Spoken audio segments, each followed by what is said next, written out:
Welcome home!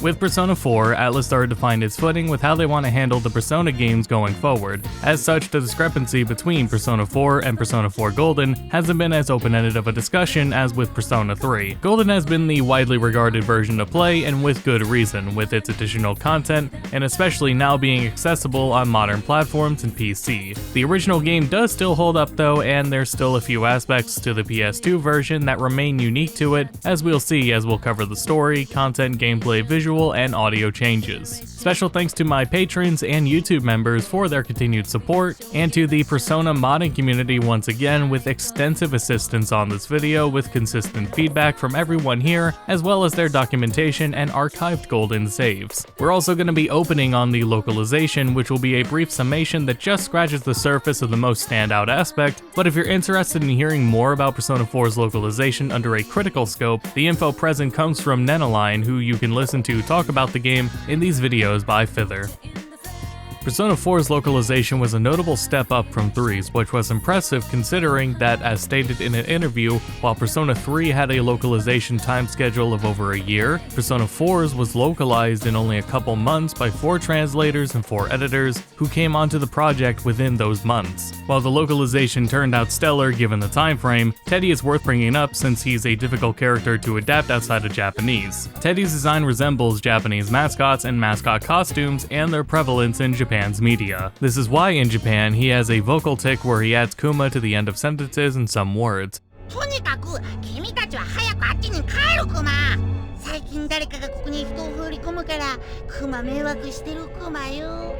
Given how awkward that would sound translated wholesale, in English he had an amplified amount of bear puns. Additionally, Teddy is mentally a child that picks up words or vocabulary on occasion from either the party or shadows, aka from the TV, even if he doesn't know what they mean. You'll still get that from him in English, such as when he talks about scoring, but in Japanese the word he picked up instead of scoring is a word that explicitly means when a woman flirts with a man, so whenever he says it you don't forget he doesn't know what it means or where he learned it from, whereas in English it's a lot harder to constantly remind you of his influences. So his perverted tendencies end up defining him rather than defining his influences. Both concepts with his young mental age and mascot resemblance drive home the TV theme of Persona 4, so it's just worth clarifying how Teddy is with that additional perspective.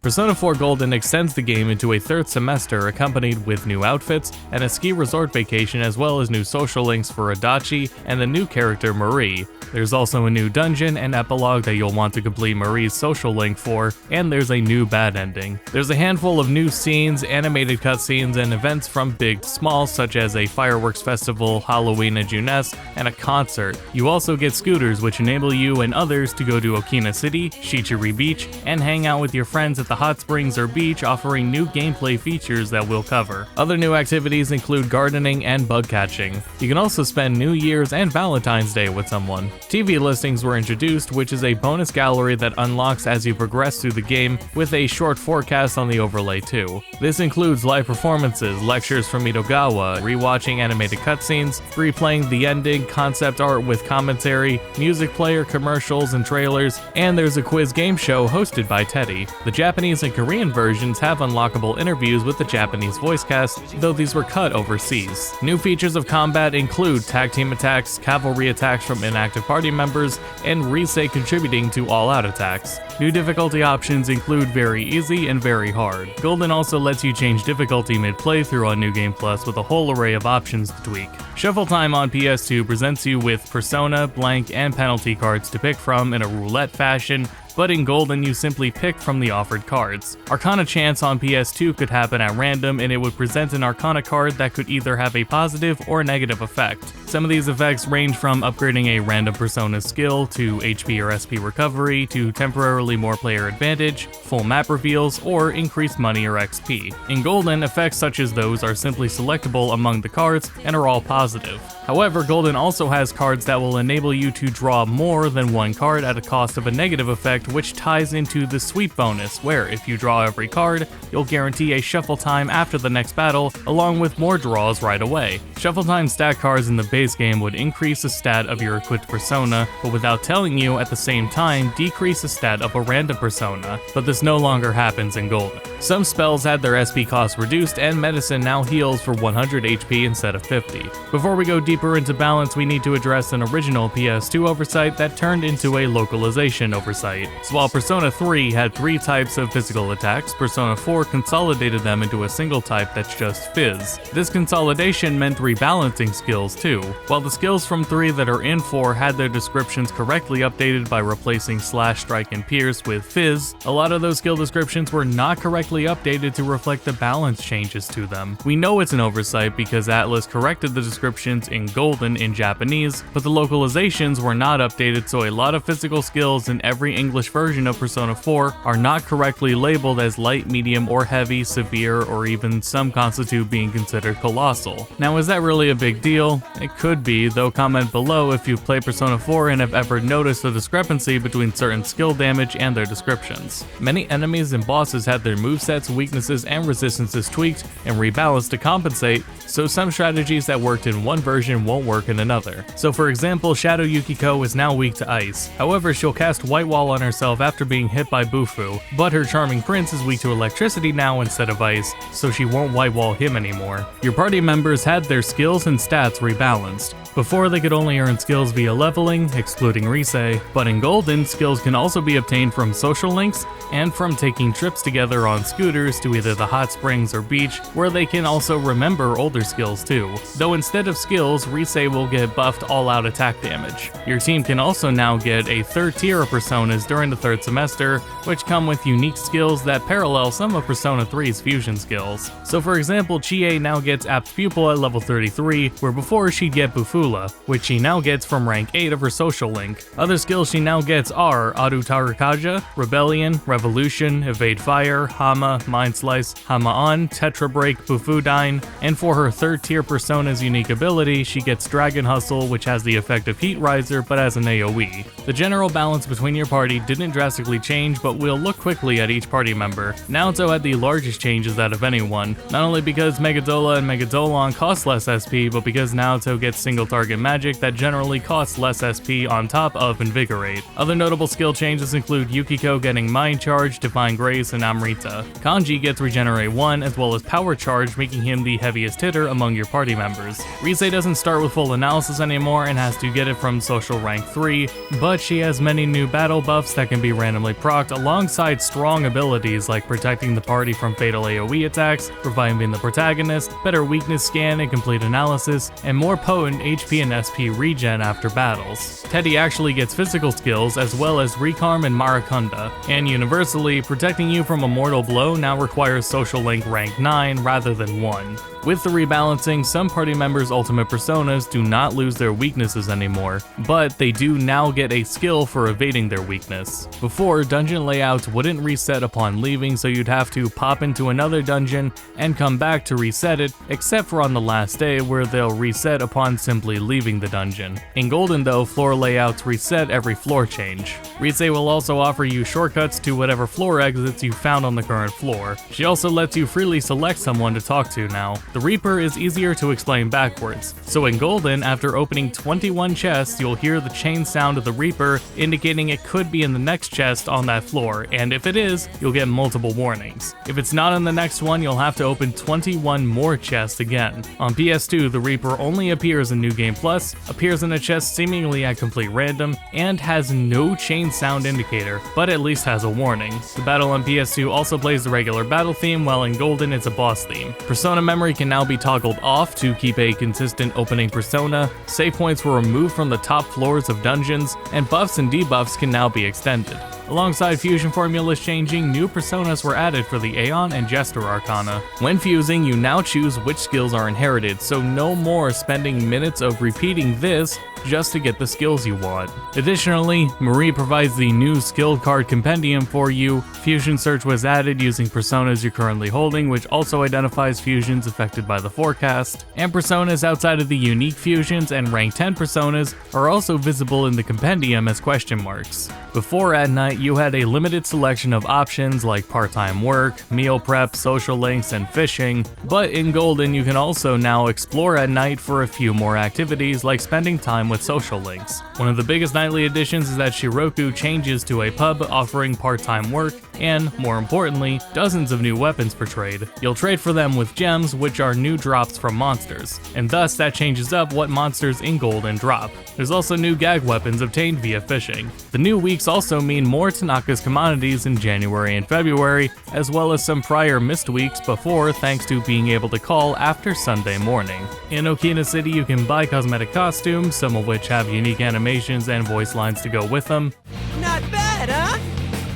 Play a crane game, take a teammate to the movies to level them up immediately, as well as for bonus stats and social points, or acquire skill cards from an applicable persona at Chagall Cafe. At Chichiri Beach, you can have a persona learn its next skill immediately, swim to increase courage and if it's raining, understanding, or you can fish, which was revamped with new fish, new bait, and it isn't just a mashing minigame anymore. Golden has 19 more side quests, and the most notably changed one is the final hermit quest, where before you would catch a huge fish followed by a Samegawa Guardian. But in Golden, he has you catch at the beach a Samegawa Guardian first, followed by the new Sea Guardian. Class questions and quizzes were updated, you're given more money at the beginning of the game, thunderstorm and snowy weather are introduced, and there's new model kits that you can buy at night and you can zoom in on them on your shelf.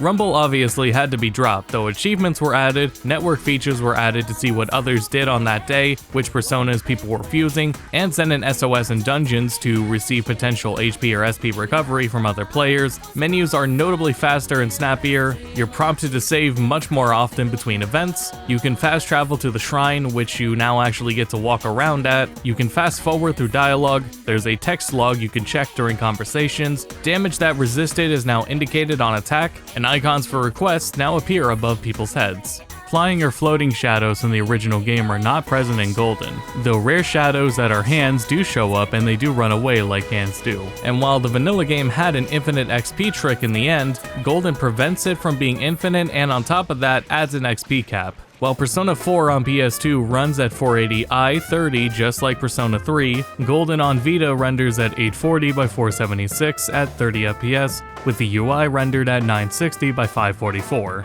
Not only is the game now in widescreen, but there's notable visual changes. The most notable change is how different Fog looks, which subsequently affects both Inaba and the Midnight Channel in different ways. It is believed that there was a change in engines between the platforms from renderware to a proprietary engine, and with the engine change came many minor changes. Various effects and even environment details were altered alongside model changes, many texture changes which are lower resolution though you're not really gonna notice that on the Vita screen, and even effects like sun rays were added.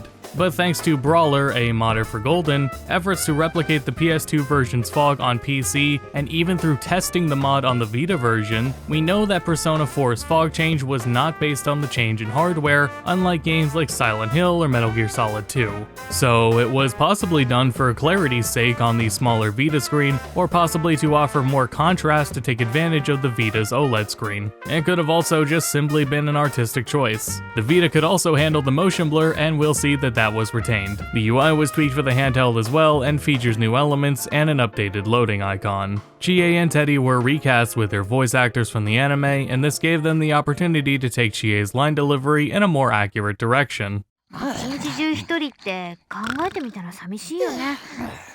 そういえばあいつ前にさ。Being alone all day is pretty rough when you think about it. You know, a while ago Being alone all day is pretty rough when you think about it. You know, a while ago he... Oh.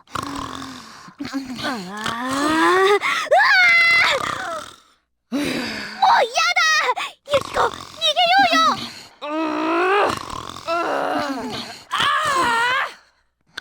That does it! Yukiko, we're out of here!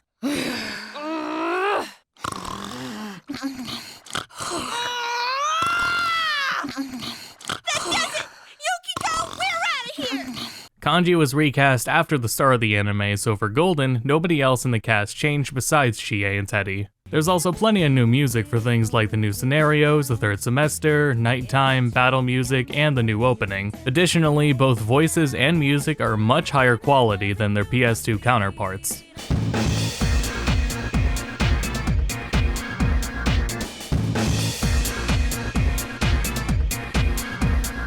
But there is that certain something you can't get anywhere else. The air's clean, the food's great, but there is that certain something you can't get anywhere else. The air's clean, the food's great. And with that, we now have Persona 4 Golden on PC and consoles. This remastered version of Persona 4 Golden lets you change difficulty settings out of the gate without needing to be on New Game Plus like on Vita. TV listings were retained except for the Japanese voice actor interviews, as well as the concert videos and promotional videos for the series. The channel numbers retained their Japanese numbering though. Sunny day graphics were altered to not resemble the rising sun, and anime cutscenes now feature subtitles. Now this version was first released on PC and was later updated to 64-bit as well as brought to consoles. And with the console versions in the 64-bit update, they added quick saving from the system settings and the ability to rewatch the scenes from social links you have finished, excluding Fool, Judgment, and Empress. The PC version also received options for audio output and frame rate, though it always supported over 60 anyway. The 64-bit update also altered some font and UI elements, recompressed textures, and improved optimization. We've got some minor visual nitpicks though. While the 32-bit version looked like a solid 1-to-1 up-res of the Vita game, the 64-bit update brought along a few cases of notably altered shadows among select areas, and we'll see how selective, as all PC footage shown is the 64-bit version unless specified, and it's not as prevalent as in these examples. Anything pre-rendered is also slightly lower quality, though this is still less compressed than on Vita. While the Vita version runs at 476p 30, the PC version runs up to 4K and goes up to 120 frames per second, which thanks to the higher frame rate we can mask the severity of the motion blur. Textures were generally AI upscaled 200%, though you're practically never close up enough to any textures to see the artifacts of the upscaling. There's also many button type options, dual audio support, and support for more languages including French, Italian, Spanish, German, and simplified Chinese, but changing your language mid-playthrough will change your name to the default. There's also button remapping and actual mouse support, though the camera is not controlled with a mouse, it's controlled by default with Q and E. Now before we compare the console versions, we need to talk about the game's contrast setting. This setting can be completely subjective and is simply up to your environment and settings, but if we were to define the correct setting to be what is closest to the Vita version, then every version's default setting besides the Xbox versions are wrong and should be changed from 3 to 2, while Xbox should stay at 3. The Switch version doesn't match on either setting though and is always missing black color information, so it's really up to you. I would personally play the Switch version on 2, although seeing a loading screen that's gray instead of the intended complete black always infuriates me. But while this kind of thing is my entire career, I know casually people don't know what HDMI color range settings are, so I'm well aware that this won't bug everyone. Now when we look at the console versions of the game, every Xbox One, PlayStation 4, and PlayStation 5 version are 1080p 60. The Switch version is also 1080p 60 docked and 720p 60 undocked. The Switch version's textures are slightly more compressed if we zoom in enough, but that's about it, that's all that's noteworthy. Both Xbox Series consoles support 120 FPS, and while the Series S is 1440p, the Series X is 4K. Persona 4 Golden adds such a substantial amount of content and quality of life. For the most part, it is simply just more Persona 4. There isn't much changing of the game's identity outside of visuals, and it thankfully is very accessible. The PS2 version has plenty to it though, and is of course a complete game, and really established how Persona games will be shaped going forward. The PS2 version also still holds a pretty unique visual identity, and I won't lie, the summer I played the game on a CRT from my couch with Rita at my side was a pretty unforgettable, comfy experience. However, I was able to play Golden thanks to my friend Max, who got me into Persona, sending me his Vita just to play it, so that playthrough made its own memorable impressions thanks to its content and changes. And that'll be it for this video. Once again, thank you to my patrons and YouTube members. Next up will be Persona 5, and we will still be taking a look at the answer when it arrives as well. We'll save on other plans until we get to those videos first, so until next time, thank you for watching.